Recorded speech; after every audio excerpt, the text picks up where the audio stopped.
so backwards. They hate black people. I'll go 12 rounds with a fighter. Oh, he's so boring. Lomachenko go 12 rounds with somebody. Oh, he's the Matrix. The Matrix. I never seen nothing like him. Crazy. I'm the next boy. Dante's Boxing Nation, what's going on, guys? So, when you're a black boxer, even if you don't want to address the racial double standards that exist, a lot of times you will be forced to address it, especially when it affects you directly. And this is what happened to Floyd Mayweather, and it's what's happening to fighters like Shakur Stevenson, Devin Haney, and even Gervonta Tank Davis, even though Davis doesn't seem like the type that would ever come close to talking about racial double standards. It takes a lot of courage to tackle issues like this because a lot of these boxers are afraid of how the racists are actually going to respond to what they're saying, which unfortunately in the sport of boxing, the majority of these fans are racist towards black people. This is the reason why America has the best black athletes in the world, but yet America will root against their own, at least the non-black Americans. And as I always tell you guys, and I'm gonna keep telling you guys, this only happens in America. It doesn't happen in the UK. The UK, they wish they had a Shakur Stevenson, a Floyd Mayweather, a Devin Haney, a Gervonta Tank Davis, the Charlo brothers, right? And the list just goes on and on and on. I've watched Derek Chisora in the past fight in the UK. And let me tell you, those UK fans, they support Derek Chisora more than America supports their own countryman, Shakur Stevenson.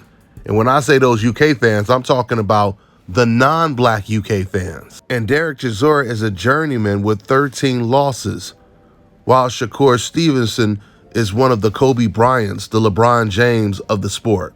So Shakur Stevenson, he recently came out talking about the double standards.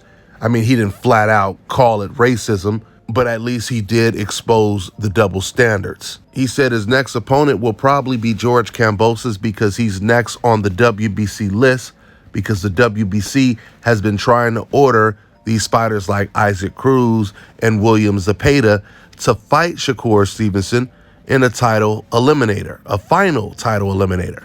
But because Isaac Cruz and William Zepeda don't have the heart to get in the ring with Shakur Stevenson, they're going down the list of WBC ranked fighters, and the next on that list is George Kambosos. Shakur said all this ducking has just ruined the sport and they shouldn't be able to duck so comfortably. When they do it, they don't really get any backlash.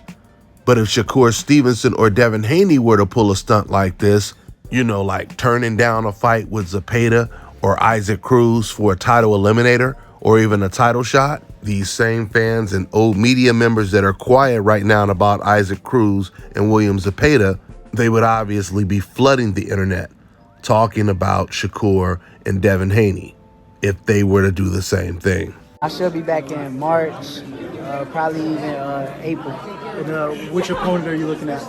It may be Kambosos because Pitbull turned me down and Zepeda turned me down. I know from the rankings Kambosos is next. So I think it will be Kambosos, probably. I think it's sad. I think this is boxing in a sad state where fighters can just duck and get away with it.